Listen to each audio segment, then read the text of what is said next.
Good evening. Welcome to the September 24th, 2024 meeting of the Carrboro Town Council. We are a little short this evening. We're missing two of our council members, so if I could get a motion to excuse Councilmember Haven O'Donnell and Councilmember Merrill. So moved. Thank you so much. Second? Seconded. It has been moved and properly seconded. All in favor, please say aye. Aye. Any opposed? Motion carries. And now we will hear from our Carrboro Poet Laureate, Liza Wolfe Francis, who also, let me see what this says. She had a book launch last Friday. Title of the book, 48 Hours Down the Shore. And congratulations on that, and we're so glad to see you. Thank you. You're welcome. It's so good to see you. And this format is totally new. I'm like, wow. Does that mean it's totally good? No, but yeah, it looks great. It looks great. It's beautiful in here. It's so good to see you all. I feel like the summer has extended a little bit. I'm sorry I wasn't able to be at the last meeting, but it's great to see you all this evening. And I do have a new book out, which is super exciting. And I have a poem today by a poet who is Mexican-American in celebration of Hispanic Heritage Month. And her name is Irene Lara Silva. And she was the 2023 Texas State Poet Laureate. And she's the author of 5 poetry collections, 2 chapbooks, and she's just a brilliant writer and great person.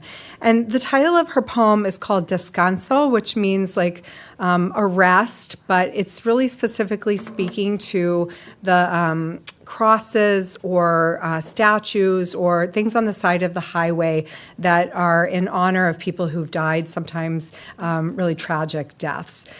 So this is called Descanso. Mm-hmm. I notice them everywhere I go. I always have.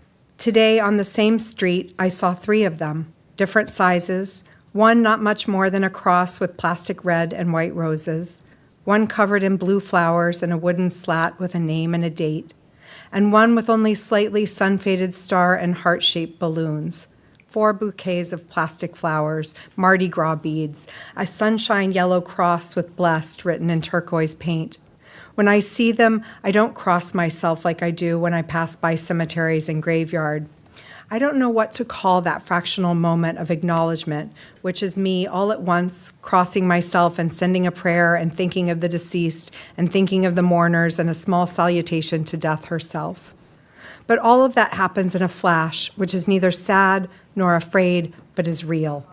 I think of how it makes sense to mark the place of loss with flowers and balloons and bright colors, how that sends a continuous burst of love to their lost one, how it must be a way to begin to heal the rip of sudden death, perhaps a painful death, and how acknowledging the loss hurts less than passing by that place and seeing nothing to mark where it happened. What I have discovered in these months of loss is that the descanso for his loss is not necessarily where his body rests now. It's not even the place where he left this life. It doesn't matter where I am or where I go. I carry his descanso with me everywhere I go. I carry it in my chest, here in my chest where his leaving left a hole so big there was hardly enough flesh to keep me together. Here in my chest is where I bring all the flowers, where I leave all the brightly ribboned memories, all the silver medallitas of all the things that meant so much to us both, where I carry all his favorite things, and where I put all the things he would have loved that he will never see or know or taste. Here is where I will carry all the balloons lighter than air and heavier than grief. I am the descanso. Thanks.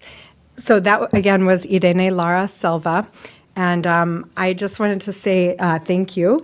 And I wanted to also really quickly say, and I'm going to probably say it next time too, upcoming is the West End Poetry Festival. We'll start to see the Slow Down for Poetry sign in just a while here after the music festival.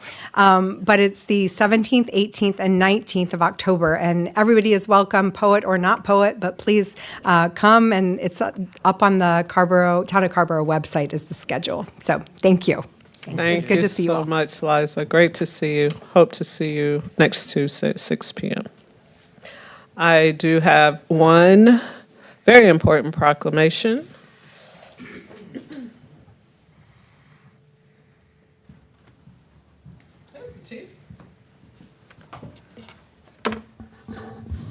Chief Potter to join me here.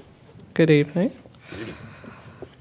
I have a proclamation for Fire Prevention Week. And welcome to our fighters in the audience. Welcome. I'm glad you're here. Whereas the Carrboro Fire Rescue Department's core mission includes protecting lives, property, and the community from the destructive effects of all hazards. And whereas Carrboro Fire Rescue uses a multifaceted community risk reduction model to achieve this mission, which includes education, engineering, fire code enforcement, economic incentives, and emergency response. And whereas Carrboro Fire Rescue's 36 first responders responded to 1,901 calls for service in fiscal year 2024. And whereas fire is a serious public safety concern and homes are the locations where people are at greatest risk from fire.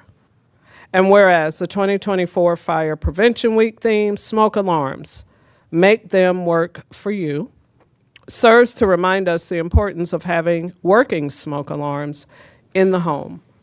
Whereas home fires kill more than 2,700 people in the United States in 2022, according to the National Fire Protection Association, and fire departments in the United States responded to 360,000 home fires.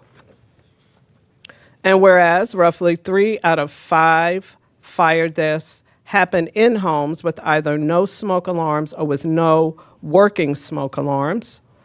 And whereas working smoke alarms cut the risk of dying in reported home fires almost in half. Whereas smoke alarms sense smoke well before you can, alerting you to danger in the event of fire in which you may have as little as 2 minutes to escape safely. And whereas Carrboro residents should install smoke alarms in every sleeping room, outside each separate sleeping area, and on every level of the home. And whereas Carrboro residents should make sure their smoke alarms meet the needs of all their family members, including those with sensory or physical disabilities. And whereas Carrboro residents should test smoke alarms at least once a month, whereas residents who have planned and practiced a home fire escape plan are more prepared and will therefore be more likely to survive a fire. And now, therefore, I, Barbara M. Foushee, Mayor of the town of Carrboro, North Carolina, do hereby proclaim October 6th through the 12th, 2024 to be Fire Prevention Week in Carrboro. I encourage all residents to ensure everyone in their home understands the sounds of the smoke alarms and knows how to respond, to make a home fire escape plan, and to ensure their smoke alarms are working and meet the needs of all family members, including those with sensory or physical disabilities. I also encourage residents to share their appreciation for Carrboro Fire Rescue's dedicated first responders and to learn more about the community risk reduction services the department provides. This, the first day of October 2024. This is an amazing and comprehensive proclamation. I appreciate it. Chief Potter, do you have a few words? Mm-hmm. Thank you, Mayor, members of council, and thank you for taking time to recognize this week. I really like the theme this year. We've had a lot of different themes, and sometimes it's when in doubt, no two ways out, and there's a lot of things that happen and a lot of things that we talk about, but it all starts with that smoke alarm going off. If you don't have that smoke alarm, then you don't know to get out. You don't know to create a plan. You don't know to enact the plan. The reality is fire moves fast. The reality is fire moves faster now than it did 10 years ago and faster, much faster than 50 years ago. So really, you could have less than 2 minutes, 120 seconds. So next time you're thinking about a clock, like really think about that and what that means. And if you close your eyes and you pretend that you hear that sound, do you know how to respond? So I think that's really important. We also want to thank the mayor and council for their longtime support of fire prevention efforts. I think Carrboro has been a leader in that area for quite some time. Back in the mid-2000s, we enacted more stringent fire sprinkler system requirements and many other things. So thank you so much for the support through the years, and thank you so much for your support of Fire Prevention Week this year. Great.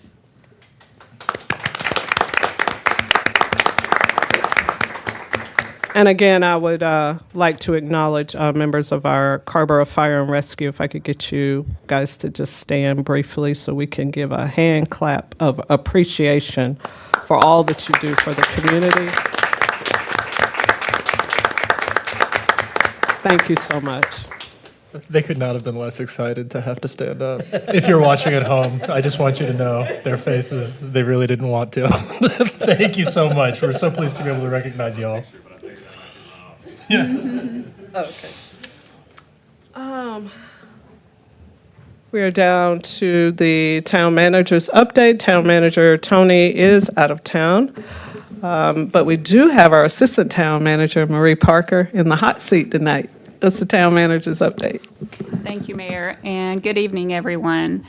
First, we are excited to announce that our Communication and Engagement Department has won 3 awards at the recent 3CMA conference.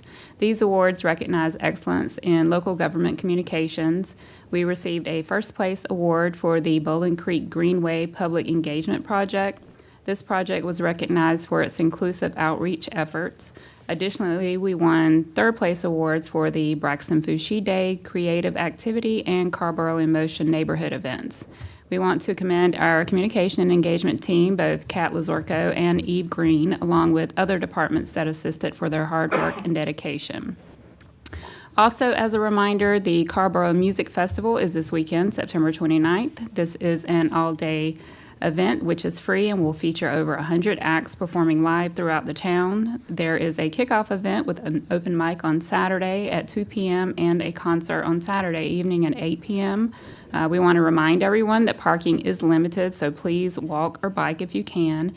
A free park and ride shuttle will be available from the Jones Ferry road lot, and if you want more information, please download the Carrboro Music Festival app, and that concludes this week's update from the town manager's office.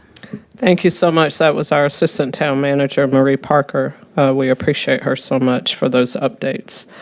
We are now down to public comment. Do we have anybody signed up, Mr. Joyner? We don't. Is there anyone in the audience that would like to give public comment about anything? All right, so we'll use the public comment period for me to take pictures with the firefighters. So if you guys could just join me, or wherever. So they can leave. So much excitement.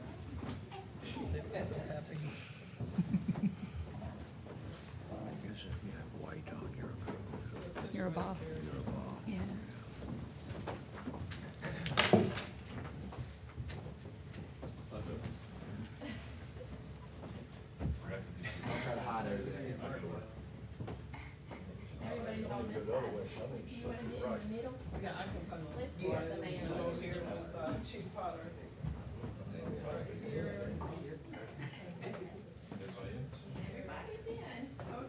Oh, no glasses, hold on. Ready? 1, 2, 3. My hands are shaking. I guess I am. Okay, I got one. And thank you so much. Barbara's so tiny.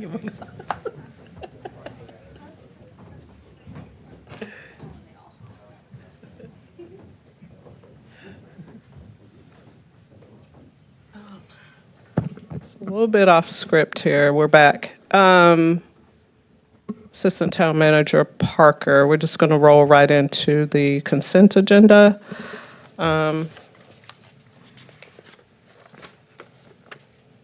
We do have 6 items.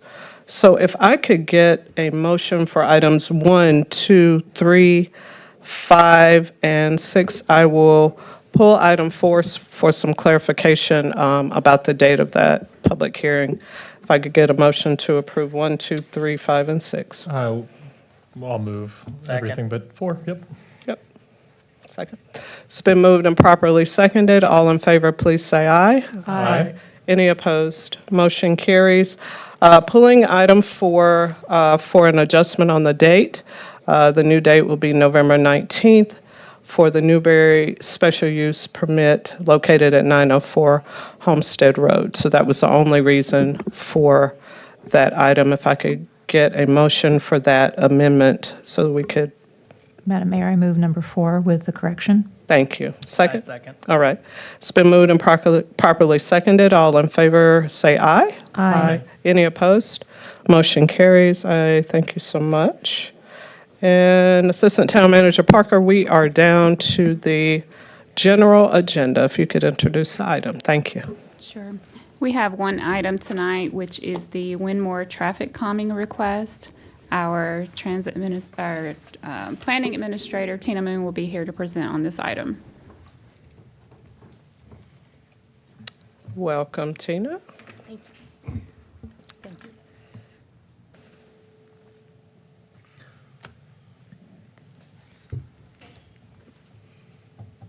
Okay. Good evening, everyone. Thank you for the introduction. Mayor and members of the Town Council, I'm Tina Moon with the Planning Department, and as noted, this is a request for you to consider, oh, that's not my item. Pardon me. Do we just turn it on? Yeah, in the corner. Oh, here we go. That was just us up here. Okay, sorry. That's okay. The green cover sheet or blue cover sheet kind of threw me for a minute. Again, this is a traffic calming request for East Winmore Avenue in the Winmore Village Mixed Use or neighborhood. I was looking for a member from the community, just in case they wanted to have an opportunity to speak. We have corresponded with them to make sure that they knew that this was on the agenda for tonight. So as you can see from your materials and the agenda, the town has received a request for traffic calming on East Winmore Avenue.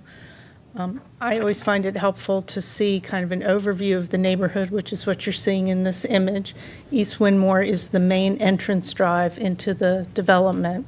The concern is from roughly the roundabout to excuse me, to Jewel Drive, which is about here, which you can see from the image is curvy. So you have both a slope, so a vertical curve, as well as a horizontal curve, and that's the area of interest. There is some on-street parking, but there aren't any direct access points, so there is an opportunity to pick up a little bit of speed in that intersection. You all looked at the traffic calming process with an opportunity to talk about it in depth about a year ago. Here's a quick reminder of the process. We're at the purple block right now for the town council approval. Quick reminder of the request, which we've just talked about. The process from here is, once checking that it is in fact a town street, staff prepares what we refer to as an area of influence map and shares that with the community to gather signatures in the form of a petition. And the purpose for that is to make sure that there's consensus among the residents that there is both an area of concern as well as interest of moving something forward. Traffic counts were conducted in 2 locations for vehicle traffic counts as well as pedestrian counts. We do vehicle counts with the pneumatic tubes, 48 hours. The bike ped counts are actually done by staff and a clipboard, and we tend to do those with an interest of getting the highest count, so usually on a warm afternoon if we can choose it, which is why the bike ped counts were done a little bit later in the year. So this has gone to our internal traffic and parking committee meeting. We talked about this at least 2 meetings, and the general recommendation was to begin with the installation of a new stop sign that would help slow down that motion going down the hill. The TAB also took a look at this, and this involved a mailed notice to all of the residents in that area of influence. There was some discussion based in large part on one resident who asked about the possibility of just converting that intersection to a 3-way stop. And that was picked up by one member of the TAB and incorporated into their recommendation. Staff went back and conferred with the Public Works Director, and at this point, it's still the staff recommendation to focus on just the one sign for now. We will go back and do additional analysis afterwards if that seems to be appropriate. And in part, the reason for that is it's an awkward place to put a second stop sign. You cross the bridge, you then hit a speed table. There's some existing street trees, so you have, one, a possibility of just not seeing that stop sign, as well as the possibility with stacking to have cars kind of parking or stacking, if you will, on the speed table and then onto the bridge. So that's kind of an awkward situation. So, and here's what we're, quick at a glance view of what we're talking about. The recommendation in location A would be to add a new stop sign, as well as a stop bar. The exact placement of the stop bar we would determine in the field with collaboration with the fire department to make sure that they could make that turn. And then the recommendation also, which came in part from the conversation with the residents, is to add some additional signage, which I've tried to do a little bit of a cut and paste here, at the B location to indicate that traffic doesn't necessarily come to a complete stop, and that's an additional warning sign for those folks using that greenway. And that is the recommendation at this point as a better way of tackling that intersection rather than a three-way stop. And so with that, the recommendation is, one, to what's included in attachment A, to install the new stop sign and pavement marking for the stop bar, to explore those warning signs, and then attachment B, which would be to amend the town code to codify that stop sign. And just wanted to also provide as a note, this is one of our processes which has gone through the complete real lens process. I want to do a little bit of a shout out for that. The abbreviated version is provided in your packet in place of the typical pocket questions. And so with that, I'll stop. I'm happy to answer questions. All right, thank you so much, Tina. And council members, we do have attachment A and B. A is to adopt the resolution directing the installation of the traffic calming measure, and of course, attachment B adopts the town code amendment codifying the new stop sign on East Winmore Avenue into the town code. Are there any questions for Tina? Yes, Councilmember Frey. Hi, Tina. Would you mind flipping back to the slide that shows, yes, thank you, this is great. That's good. So do I understand right that there's not currently a stop sign at A, but there is currently one at B? Yes, there is a stop sign on Jewel Drive. Yeah. Okay, and if I'm looking at this picture on the left, the speed table is where I see the sort of arrows pointing at the, so there's sort of an arrow this way, and then in the Yes. middle, there's the speed Yeah. table? Okay. Do you mind telling us a little bit about, I was wondering about the three-way stop question, particularly because the greenway is there. Would there ordinarily be a stop sign before the greenway? Or did the greenway go in after this road? Sort of what's the history of that part of the intersection? Sure, you would typically have signage at the greenway for those users to stop, and there is signage for that currently.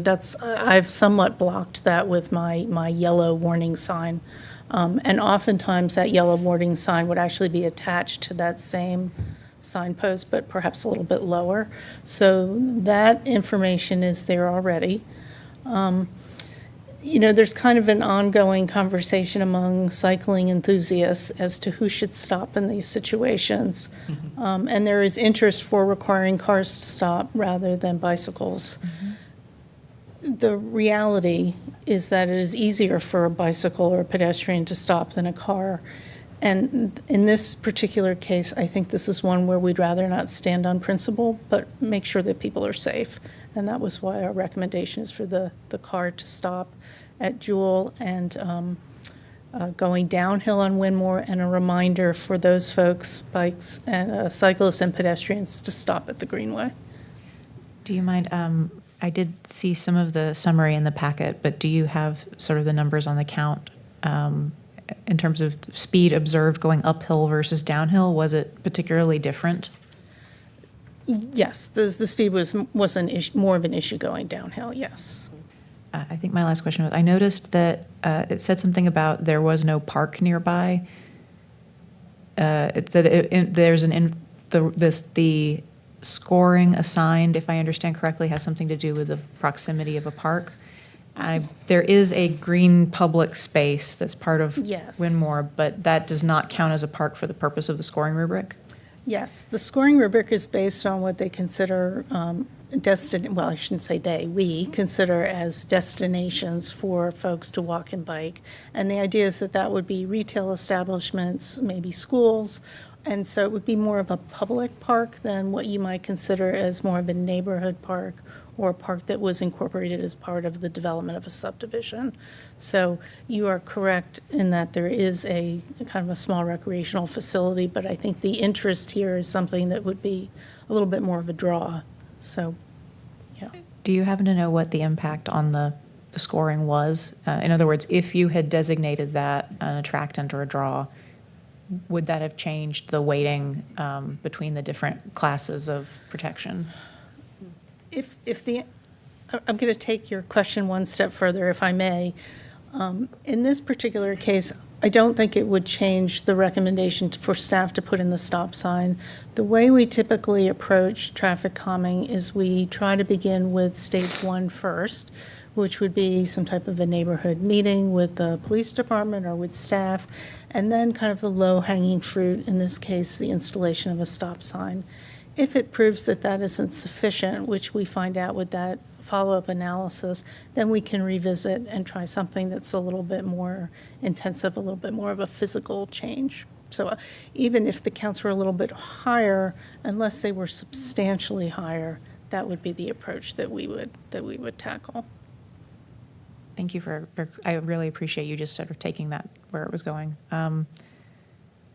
I think my last question here was, I know that it's taken some time for it to get to this point. You know, they had to go and do the signature campaign and so on, and had the study done. Do I understand right that staff is going to return and reevaluate in 6 months regardless, so that the neighborhood doesn't have to reach out again in order to get the follow-up? Yes, there is a follow-up analysis part of the traffic calming program. So yes, that would not require a new application. All right, thanks. That's my questions. Any other questions? Oh, I'm sorry. Right. Mr. Romaine is in the audience from Winmore. I don't think so. You're the only one. Council members? No objection. No objection. No objection at all. Do you want this a time public comment, or is this part of the presentation? I would treat it as a time public comment. Thank you. Come on up, Mr. Romaine. I'm Craig Romaine. I like the new look, by the way.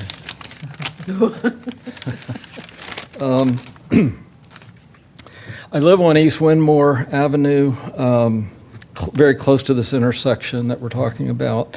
For full disclosure, I'm also currently president of the Homeowners Association of Winmore.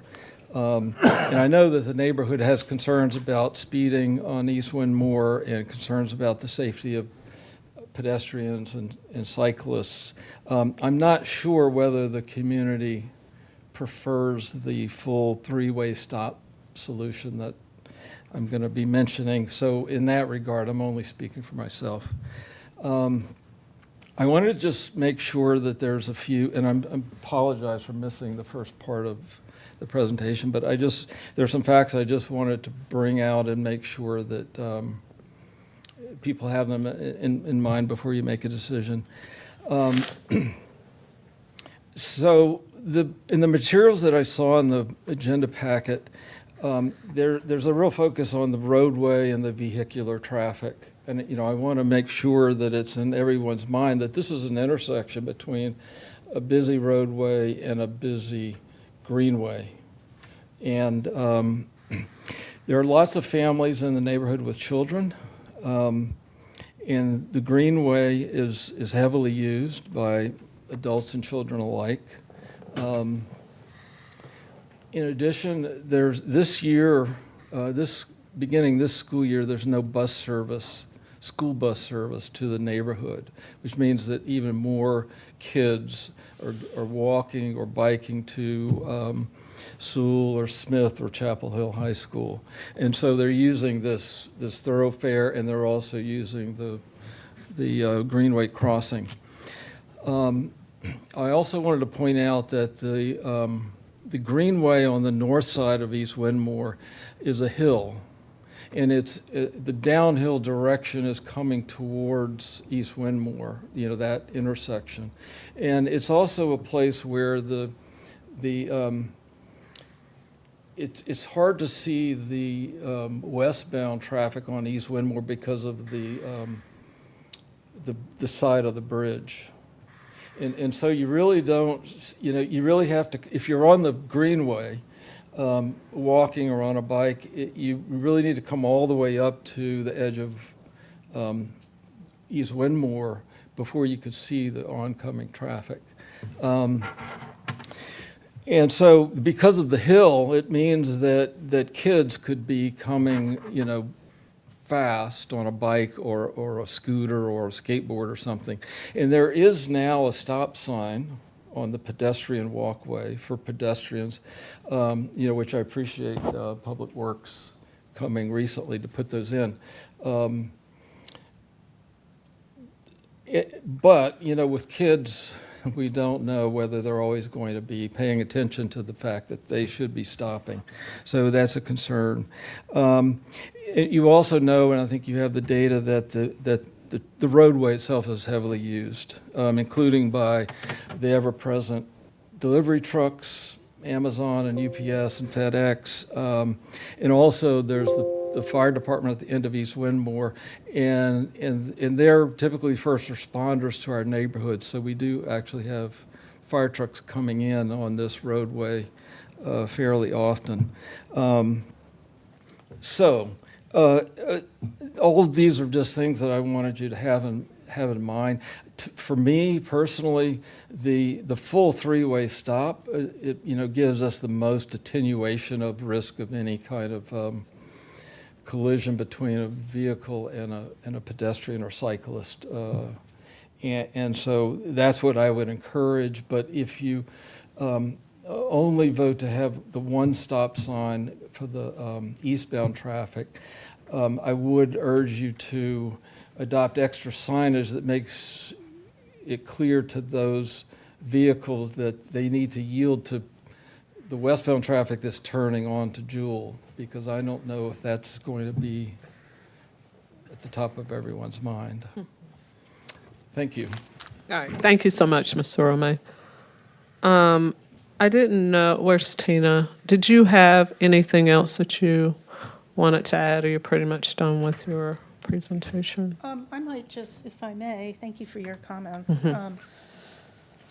Those were some of the things that staff has considered, as well as the TAB. And I think one of the concerns that we had related to the idea of putting in that second stop sign is that is the possibility of tree coverage, as well as just that awkwardness. There was coming, as you come over the bridge, the possibility of street trees blocking that stop sign. And so it felt perhaps a little bit safer to inform folks using the Greenway that traffic will not necessarily stop, and that they should stop, rather than creating kind of that false sense of safety in the crosswalk when some drivers in the summertime in particular might not see that stop sign. So that was kind of our thinking, certainly something that we would want to monitor. Oh, thank you. Oh, go ahead, Councilman Posada. Thank you, Madam Mayor. Just a quick question, right? So on this follow-up, it's going to happen in 6 months. If we continue to see it an issue, would then the next step be figuring out whether a stop sign there would be appropriate? I think we would certainly look into that, yes. All right, perfect. That's my question. Thank you. Thank you. Mayor Pro Tem, now, did you have a question or anything? Not a question. I have some discussion. Go I mean, this is one of those things where I sort of as a matter of procedure don't really want to get too into going into staff recommendations and getting in the weeds and things like this. But there's a couple of concerns here that I think it's tough to balance pragmatism versus the fact that I think that the solution that we are pursuing here does add up to, in general, a design space that like prioritizes the expediency. Maybe not the expediency, but it prioritizes the experience of the automobile. And I don't mean to lecture you about this because of course you guys consider this like in detail. And I understand, in your arguments about like bike advocates, and you're aware of this line of thinking.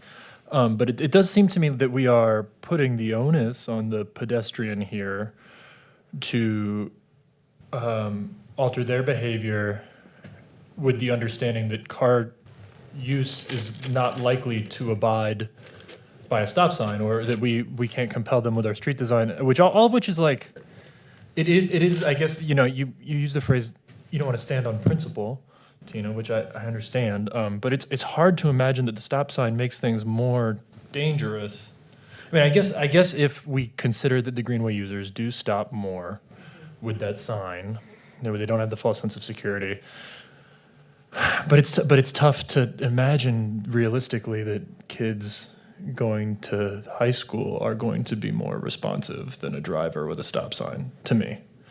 And taken in tandem, it seems to me that we're designing a facility around the experience of cars that is placing the burden on Greenway users who are likely, the least likely to have frontal lobes of anybody involved. And so, I mean, I want to bring this to the council because I can accept this recommendation because I don't want to. It's not that you guys haven't been thoughtful about these considerations. Of course, I'm not bringing any rocket science here, and you've addressed the substance of this at several different points. But I don't know that I'm entirely persuaded that the alternative would be standing on principle. I think that designing something that would more aggressively curtail the driver behavior is not. I don't necessarily hear that as hollow principle or necessarily. I just am not necessarily persuaded that that's not a real structure. And so I just want to raise all that for us here because, like I said, I don't want to plant a stake. And if we want to revisit this in 6 months, because in practice there's a speed table there too, and it is pretty weird and ungainly to have a speed table into a stop sign on, I guess, like sort of a downhill. On the other hand, so be it. is kind of my thought. That it is weird and ungainly, and that's fine because traffic doesn't need to be that fast and free-flowing in a residential, heavily bike-ped area. So I want to see what y'all think about this, and I certainly hope that my remarks don't give the impression that y'all haven't been considerate of this. I think I may be taking a different read of it than the judgment before us. I guess my question would be, can we let Tina take a seat while we? Yeah, I would be happy to have Tina have a seat. Yeah.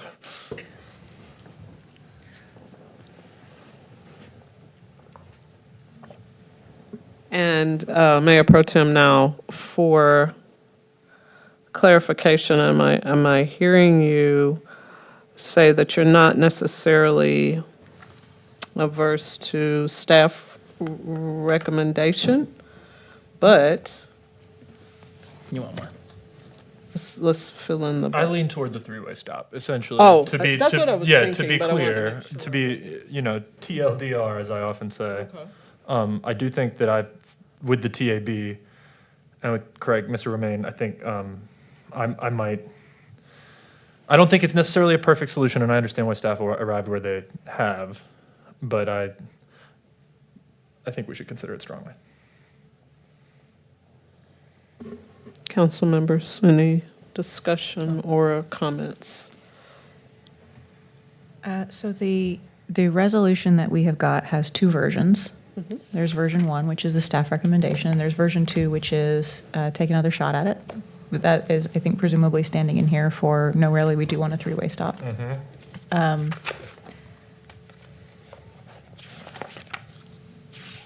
There's sort of three parts that I want to pull on this. One is, okay, we obviously need a stop sign at point A. Yep. That's going to happen. Part 2, which I'm going to defer for just a second, is, okay, do we urgently need to turn this into a three-way stop, or do we want to let staff look at it in 6 months?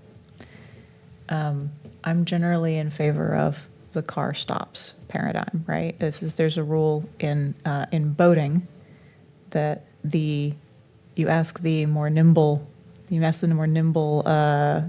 vehicle to move, right? Because your larger, heavier one can't. But this doesn't necessarily hold true for pedestrians, given that the potential for injury here is considerably higher.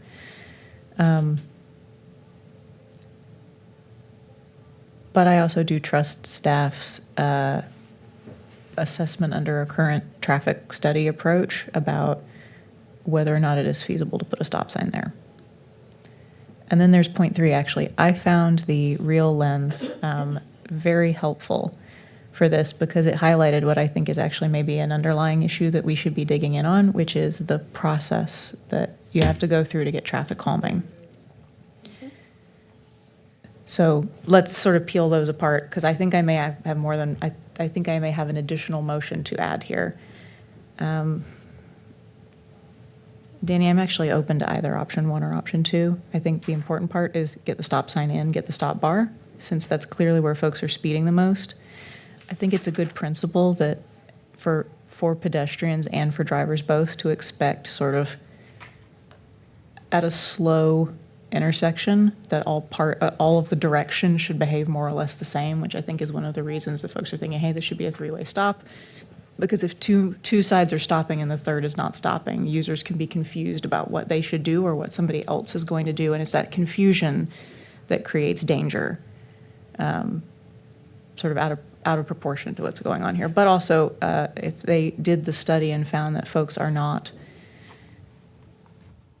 I guess the question is, we looked at speed, but and Tina, you don't have to hop back up, but did the staff assess how often folks are rolling through that pedestrian crossing? Okay, so we just don't have any data on that point. So I'm open to path 1 or 2 here. I'll leave it there for the moment. Thank you. I see Councilmember Posada's hand. Yeah, thank you, Madam Mayor. I think for this conversation, I am very interested in the third stop, but right now, because there's already going to be an evaluation in 6 months, I'm more in line with passing the current recommendation, coming back in 6 months, figuring out how this has impacted traffic there, and if there continues to be a need, then going through whatever steps we need to, whether it's also figuring out how to make that more visible, right? If the tree line is going to be an issue, if there's other things that need to happen. But yeah, definitely getting this stop in there now is important, and coming back with a conversation about once this is evaluated in 6 months, if we need an additional stop. That's where I'm at. I'm not against the third stop. I'm just like before us, we have this recommendation that has always been vetted. It's already been vetted by the staff with the plan for a follow-up. So I'm in line with supporting them. Mm-hmm. Thank you for that. Tina, I had a couple of questions, please. So for the recommended installation that I see here, A and B, so that stop sign and the cross traffic does not stop. Those will come together in combination, or will it just be will both of those come at the same time? Yes. Okay. Secondly, so I see the most recent revision for our residential traffic management plan was in October of 2006, and I concur with Councilmember Frey about the racial equity assessment lenses. I saw multiple items under the recommendations that I would love for us to kind of take a look at, like updating the language in the petition or moving from a petition-based process to surveying the residents. I mean, there's just multiple things there. And then I had a question about the 3 to 6 month analysis. What does that look like? Okay, so staff will go back and do what, just for clarity? Like, what is your analysis like? Sure. Usually the focus of the analysis would be to go out and do the counts again, to see if if speeds actually were reduced. We've been partnering closely with the police department to increase patrols and to use the counts if they identify not necessarily a trend, but kind of outliers at certain times of the day, so we can do more targeted patrols. I would imagine we would bring the findings back to our Traffic and Parking Committee as well. yes. For, as an example, one of the TAB recommendations was to insert one of the kind of pedestrian crossing signs in the middle of the street, which we've seen downtown in a couple locations. I think the fire department felt that that would be very challenging for them to maneuver around, putting something in the middle of the street. And so those are the types of things where we just need to kind of bring in all the departments and give those kind of a look-see before we move forward on those types of recommendations, so. Okay. All right. And so the revision and/or amendment of the current process for the residential traffic management plan, is there an opportunity here based on the recommendations to just kind of revisit the process? And is that something that will come, or how does that come Sure. from the staff view? There was quite a bit of discussion about this last year at the work session item, and staff did actually pursue a grant application for funding with the hope that that would provide an opportunity to hire consulting services and develop a systematic count approach. So we would, one, have those baseline figures as well as identify where to do the counts in the future, try to identify where there were problem areas, and kind of get ourselves away from what folks are perceiving and use a more data-driven approach. Unfortunately, we did not receive that grant, so we are still looking for other forms of, other sources of funding to pursue that. And there's a project in the comprehensive plan to take a look at traffic calming, so this is something that's kind of on our radar to take a look at. Thank you so much. Madam Mayor, I have one other Yes. question. Tina, could you orient me here? Is our traffic management plan, the document that describes the policy, is that part Yes. of our land use ordinance, or is it a separate internal policy? It's a separate policy, Okay. But I think it is, so it's not it's not in the land use ordinance, but it is referenced in the comprehensive plan. Thank you.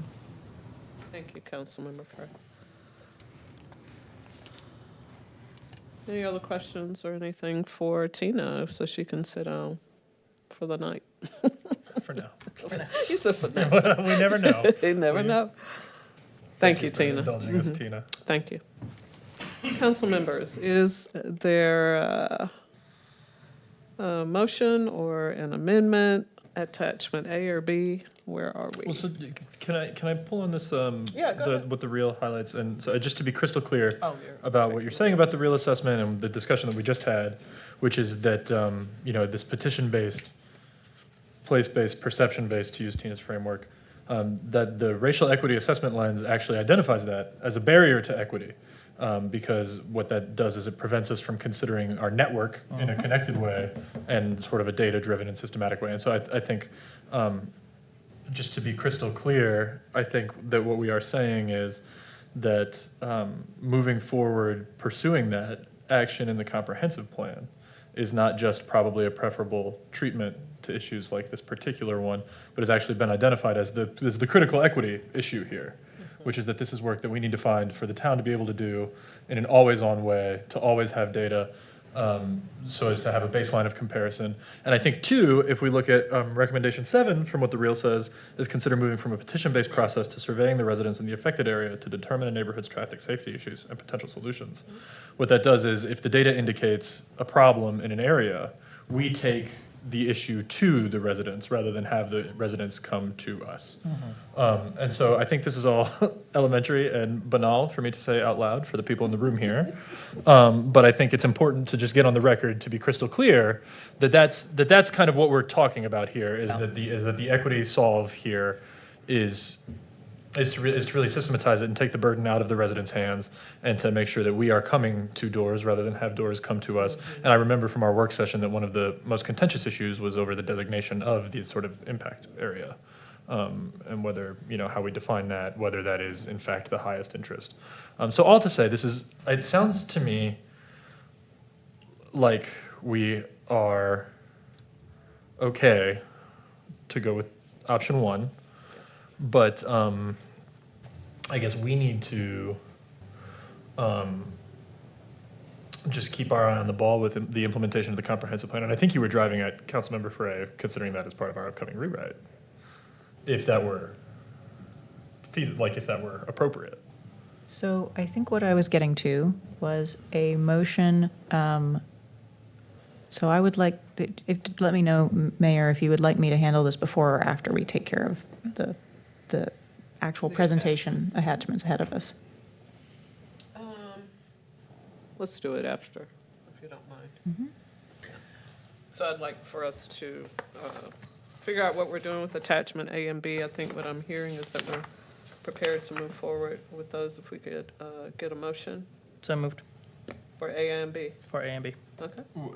I think we have to clarify. Oh, option we have one to- with we have to- attachment A, sorry. right? I think maybe we need to, are you saying So- to separate the two? I'm Yep, lost so in the we tabs, need- But option, or A, I think, has the two Well, options. yeah. Yep, Thank you for that and B clarification. is amending the town code. Yes, I would move attachment A with option 1 and attachment B. All right. Councilmember Posada has made the motion for attachment A with option 1 as well as all of attachment B. Is there a second? Seconded. Thank you so much. Are there any more questions or discussion? All in favor, please say aye. Aye. Any opposed? Motion carries 4-0 with that. All right. Councilmember Frey, So. take it away. Colleagues, help me out here. What I'm questioning is, I think we need to direct staff to plan for a revision of our traffic management policy. There's a few options for that. That could be potentially worked into, because I know that the scope of work for the contract we just approved in our consent agenda, that scope of work is in the development. So there's still a possibility of including this. Does the traffic calming policy make sense inside the land use ordinance, along with things like cross sections, right? Other aspects of road safety that we know are going to be included in that scope? Or should we be asking staff to separately prepare to revise the traffic management policy to incorporate the recommendations from the Real Lens? I think number 7 really does stand out, but there are several others. Yeah, there's several others that stand out as well. So in order to do what you're asking with the former option, we would need an analysis from staff on whether this could be properly considered as part of the LUO. It sounds like we think yes, but we would want their response. And whether that would, be, presumably, that's such peanuts within the scope of the entire project that it wouldn't necessitate any revisit of what we just passed. So I like that option, personally. And it seems like it makes our staff work less than the latter option. Go ahead, Councilman. Thank you, Madam Mayor. I'm very much in line with adding it to what we've already passed, but I want to hear back, because my question would be, if staff comes back thinking this needs to be a whole separate process, doesn't that hold back our ability to move forward with the not negotiating, but ironing out of scope of work, right? So I guess, Assistant Manager Parker, if we were to ask staff to come back and say, like, is this something that we can add to that scope of work? Do you have like a timeline, or does anyone on staff kind of like is that something that we can easily answer, or does that take time? I believe Trish Look is right about to there. help us Trish. out. Over here. Trish McGuire, Planning Director for the town. So good evening, everybody. The residential traffic management plan is really about like existing streets.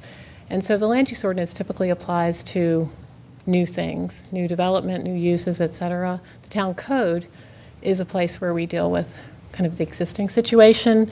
And so it's a program and a plan to encompass things. We do have provisions in the land use ordinance that are related to traffic calming, and there are specific requirements right now that do apply for new development if streets are over a certain length, that we incorporate into them some traffic calming features. my recommendation would not be for us to try and put this into the land use ordinance process. If you desire for it to be on a similar track, I think that we can examine how we can make that happen. But it has not been scoped in the request for proposals we've done. It doesn't really fit under the umbrella of the land use ordinance, but I think it's totally doable. It's just it's a different thing, so. So I'm hearing two different processes that can Yeah, work along it's- parallel to what we have. I don't think it's problematic for us to undertake it. We have to figure out a schedule for doing that and sort of assignment, et cetera. But we had a great work session, with you last year discussing this and have, by completing the reel, have really dug in on those points that we had scoped out over sometime before we even did the work session with you on some of the considerations and concerns about the way the residential traffic management planning process proceeded and and the equity components associated with it. Yeah, so if I'm hearing correctly, should we decide to give staff a kind of like move forward, it would be a separate standalone, and the ask would be to come back with a schedule or a plan for moving forward with with analysis of the program as well, and also including some of the recommendations on here. I think that would make sense to me. Very And good. I think so. Yeah. Thank you. Perfect, thank you. Appreciate it. So in that case, Madam Mayor, I think I move that we direct staff to bring us a plan for revising the residential traffic management plan to align with the recommendations made from the Real Lens. Do we want to attach that to like some acknowledgement of synergy with the rewrite and similar timeline? I mean, I think what we want is like broad agreement between the LUO that we will have and this policy, and presumably as we move toward multimodal prioritization and designing cross sections for pedestrians, we want the two policies to talk to each other. in that Gotcha. way. So to align with to take on board the recommendations from the Real Lens, comma, such that it can happen on roughly the same timeline as the LUO rewrite. Yeah. Okay. And we're not too late for that. Nope. Yeah. I agree. Mr. Joyner, can you read back that motion, please? And if there's any clarification, council members will provide it. Thank you. Yeah, please give me grace. So I have that Councilmember Frey had a motion to direct staff to bring a plan back for the revision of the traffic management plan from a broad cross-section of examination with the real lens. Is that correct, or is there more structure to that? Let me give that a little more structure. So with you up to the point where you said traffic management plan, Okay. to incorporate the recommendations from the Real Lens.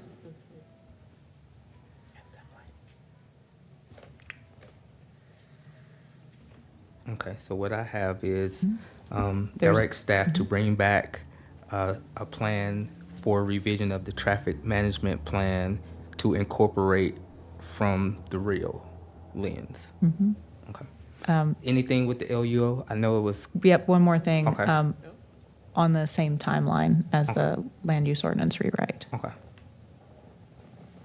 Thank you. Did you have something? Oh, no, it's Oh, gonna, it was piecing out. He's just hype manning. yeah. I would like to second that motion. Okay. All right.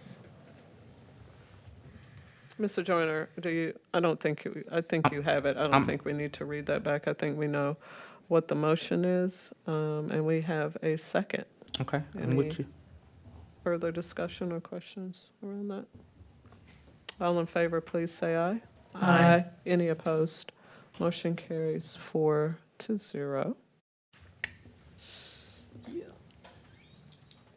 We like that.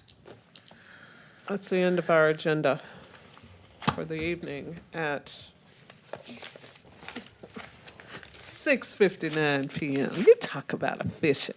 We're moving. Motion to adjourn. Land speed record for this council. I second Councilmember Posada's motion to adjourn. Great. So we have a motion and a second to adjourn this meeting. All in favor, please say aye. Aye. Any opposed? Motion carries. Meeting is adjourned. Let go.